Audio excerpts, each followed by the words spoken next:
We need to talk about what earnings are coming out next week, what economic variables will be happening in the week ahead. We should talk about the condo king of Miami. We need to talk about Bitcoin being over 20,000. Folks, I have a whole list of notes for Saturday, January 14th. Let's get into it. So when I look at key earnings for next week, obviously we should know that Monday is a holiday. I believe it is Martin Luther King Day. Let's celebrate that. Earnings start on Tuesday. We have Goldman Sachs and Morgan Stanley. What I will be looking at is how much more loan loss reserves. We saw on Friday that the big banks reserved over $4 billion. We will see what Goldman Sachs and Morgan Stanley add to the stack, because you know they will.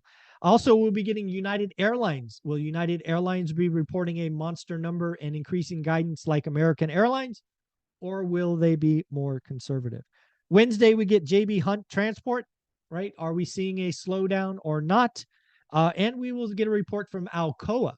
Alcoa is in the aluminum, kind of the commodity space. What is going on with commodities? Is there demand? Is it a bubble? What is going on? And then on Thursday, we get Procter & Gamble and Netflix. Procter & Gamble, I'm going to want to hear about demand, but also supply chain and inflation. What is going on with their raw material and input costs? And then Netflix, have they turned the corner? What's going on with their ad-based revenue? All kinds of things going on. As far as economic reports for the next week, I think we've got some big numbers, and Friday is a monster. We have retail sales on Wednesday. What is going on with the consumer? We will get PPI. We got CPI last week. We will get PPI next week. And then we will get home builder index. My suspicion is, as I called last month, I think we are now at the bottom and we will be bouncing around. I do not see an epic collapse from here, but hey, we shall see. Thursday, weekly unemployment claims. Folks, we got to look at that every week. Are we staying in the low 200s, or are we seeing a meaningful uptick? And then housing starts and building permits. Again, I believe we are in a bottoming process, and we will see in the starts and permits number. And then finally, existing home sales. Existing home sales were 4.08 million last month. I believe there's a good chance we see something in the high threes, and that will be the bottom. I believe we kind of bounce around the bottom from here, but we shall see. So let me know what you think. Do you think we're above or below 4 million existing home sales? It'll be reported Friday. I will have a guess for you, but I'll probably share that tomorrow. Right now, I just want to know, what do you think? Above or below 4 million transactions? I'm going to take below 4 million.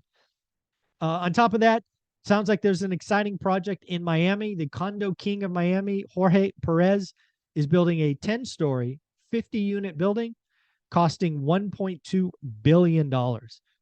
He is already 30% sold out in a month. This is on an exclusive island called Fisher Island.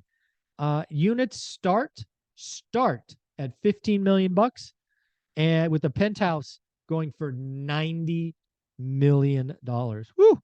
That's a lot of coin. I did see yesterday morning that Bitcoin broke 20,000. Actually, I wrote down the time because Bitcoin's so volatile. I wrote down Bitcoin over 20K at 7:30 a.m. because I don't know where it's at, but I thought that was interesting. Car makers look to be making the same mistake that home builders are. What do I mean by that? Well, home builders don't build entry-level homes. It's not profitable. So they build luxury and move up. And then we have this big vacuum of lack of inventory. Car makers, same deal. They are lining up to build high-end models and scale back less expensive models. Folks, Saturday morning, I read that the average mortgage rate reported by Mortgage News Daily for the 13th was 6.07%.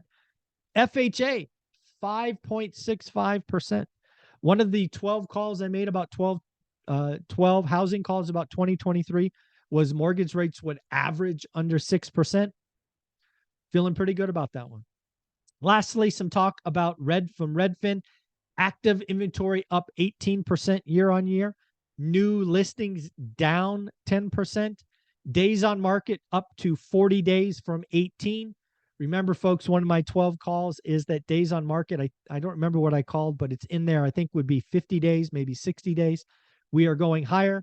And then finally, 28% of properties were under contract within 14 days. Lastly, it looks like, according to Redfin, that home buyer demand ticked up the first 10 days of January by 14%. So, folks, those are just my raw notes I wanted to share with you because, again, I read financial information for about 60 to 90 minutes every day.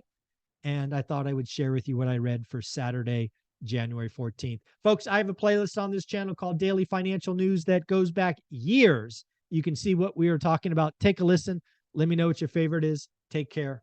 Bye-bye.